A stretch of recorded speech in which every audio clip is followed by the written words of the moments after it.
नमस्कार. आज आपण काही ऑडिओ क्लिप्स ऐकणार आहोत, ज्या एका कुटुंबातील नाट्यमय घडामोडींसारख्या वाटतायत. हो, अगदी. यातली पात्र आहेत नंदिनी, जीवा, पार्थ, काव्या आणि त्यांचे कुटुंबीय. आणि त्यांच्या आयुष्यात सध्या बरीच उलथापालथ सुरू आहे असं दिसतंय. बरोबर. या संवादांमधून ना त्यांच्या नात्यांमधली गुंतागुंत, काही छुपा तणाव आणि काही अनपेक्षित वळणं समोर येत आहेत असं वाटतं. नक्कीच. म्हणजे केवळ वरवरच्या घटना नाहीत, तर त्यामागच्या भावना काय आहेत, हेतू काय असू शकतात, हे समजून घेणं इंटरेस्टिंग ठरेल. तर आज आपण याच संवादांचा जरा खोलात जाऊन विचार करूया. ही पात्र असं का वागत आहेत आणि त्यांच्या नात्यांचं भविष्य काय असेल याचा थोडा अंदाज बांधूया. सुरुवात करूया का त्या जीवा आणि नंदिनीच्या एका काय म्हणू विलक्षण प्रसंगाने? हो, चालेल. त्याची सुरुवात होते नंदिनीच्या फोनने. ती जीवाला सांगते की ती रिक्षाने घरी येईल, त्याने पिकअपला यायची गरज नाहीये. पण जीवाच्या मनात काहीतरी वेगळंच शिजते असं वाटतंय लगेच. नक्कीच. कारण पुढच्याच सीनमध्ये आपण पाहतो की नंदिनीच्या गाडीचा टायर पंक्चर होतो आणि काय आश्चर्य, एक रिक्षावाला मदतीला येतो. आणि तो रिक्षावाला म्हणजे वेश बदललेला जीवा असतो. इतकंच नाही तर तो गमतीत म्हणतो सुद्धा की टायर त्यानेच पंक्चर केला की काय. म्हणजे हे जरा अतिच झालं. हो ना. आणि मग त्या प्रवासात तो तिला तिच्या नवऱ्याबद्दल म्हणजे बेसिकली स्वतःबद्दलच असे काही प्रश्न विचारतो की नंदिनी गोंधळते. हो, नवरा कसा वागतो, त्रास देतो का, सासू कशी आहे, वगैरे वगैरे. म्हणजे हे थोडं काय म्हणतात त्याला, नकारात्मक टोनचे प्रश्न आहेत. बरोबर. त्याची गंमत पाहण्याची वृत्ती दिसते इथे, पण त्यामागे काहीतरी खोल हेतू असावा असं वाटते. आणि गंमत म्हणजे नंदिनी काय करते? ती सुरुवातीला चिडते थोडी, पण मग अनपेक्षितपणे ती तिच्या नवऱ्याची आणि सासरच्यांची बाजू घेते. ते किती चांगले आहेत हे त्या रिक्षावाल्याला सांगते. अच्छा. आणि जीवाच्या चेहऱ्यावरचं समाधान बघण्यासारखं असतं. त्याला बहुतेक हेच ऐकायचं होतं. म्हणजे हे काय दर्शवतं? नात्यातली असुरक्षितता, की एकमेकांच्या मनात आपण कुठे आहोत हे तपासण्याचा प्रयत्न. दोन्ही असू शकतं. त्यांच्यात एक अव्यक्त ओढ आहे किंवा काहीतरी न सुटलेलं कोडं आहे हे नक्की. आणि या सगळ्याला पार्श्वभूमीवर ते लागीर झालं जिलाला गाणं वाजतं, जे त्यांच्या या गोंधळलेल्या समीकरणांना आणखी गडद करतो. अगदी.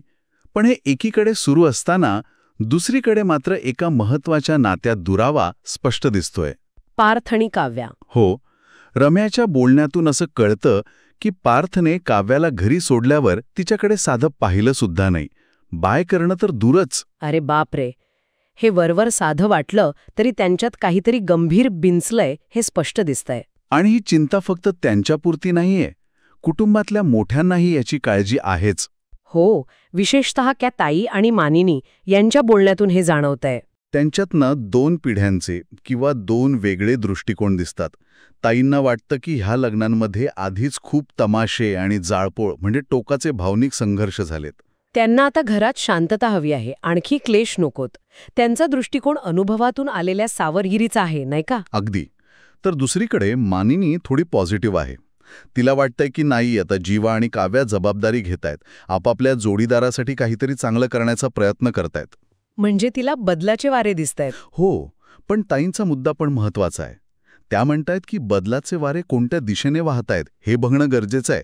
नाहीतर त्या वाऱ्याचं वादळ होऊन सगळं उद्ध्वस्त व्हायला वेळ लागणार नाही. खरंय. म्हणजे कुटुंबात एकाच वेळी आशा आहे आणि भीती पण आहे. बरोबर.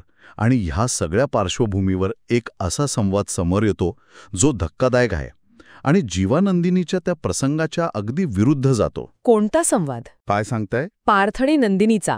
पार्थ अगदी शांतपणे पण ठामपणे नंदिनीला सांगतो की त्याने घटस्फोटाच्या पेपर्सवर सही केली आहे. काय सांगताय? इतकं थेट? हो. आणि इतकंच नाही तर 7 दिवसांनी ते कोर्टात जाऊन हे नातं कायदेशीररित्या संपवणार आहेत असंही तो सांगतो. अरे देवा.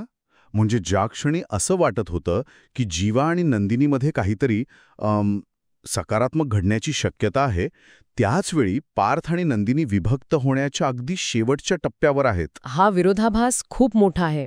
एका बाजूला अप्रत्यक्षपणे का होईना पण संवाद साधण्याचा, मन जाणून घेण्याचा प्रयत्न सुरू आहे, तर दुसरीकडे नातं संपवण्याचा थेट निर्णय घेतला गेलाय. यामुळे कुटुंबातली चिंता आणि ते आशा निराशेचं द्वंद्व अजून वाढणार. नक्कीच. या सगळ्या घडामोडींमधून ही पात्र स्वतःबद्दल आणि आपल्या नात्यांबद्दल काय शिकत आहेत हा मोठा प्रश्न आहे. आणि जीवाचा हा रिक्षावाला बनण्याचा मार्ग योग्य होता का, की त्याने परिस्थिती आणखी गुंतागुंतीची केली? बरोबर. आणि कुटुंबातले ताईंसारखे अनुभवी सदस्य आणि माननीसारखी सकारात्मक सदस्य यांच्या दृष्टिकोनातला समतोल कसा साधला जाईल हे बघणं महत्वाचं ठरेल. या सगळ्या घटनाक्रमावर विचार करताना एक प्रश्न मनात येतोय. हं, नात्यांमधले गैरसमज दूर करण्यासाठी किंवा खरी परिस्थिती जाणून घेण्यासाठी कधी-कधी असे धक्कादायक किंवा अनपेक्षित मार्ग वापरावे लागतात का, की असे मार्ग नात्याला अधिकच कठीण वळणावर नेऊन ठेवतात? यावर विचार करायला हवा असं वाटतं. खरंय. हा विचार करण्यासारखा मुद्दा आहे नक्की.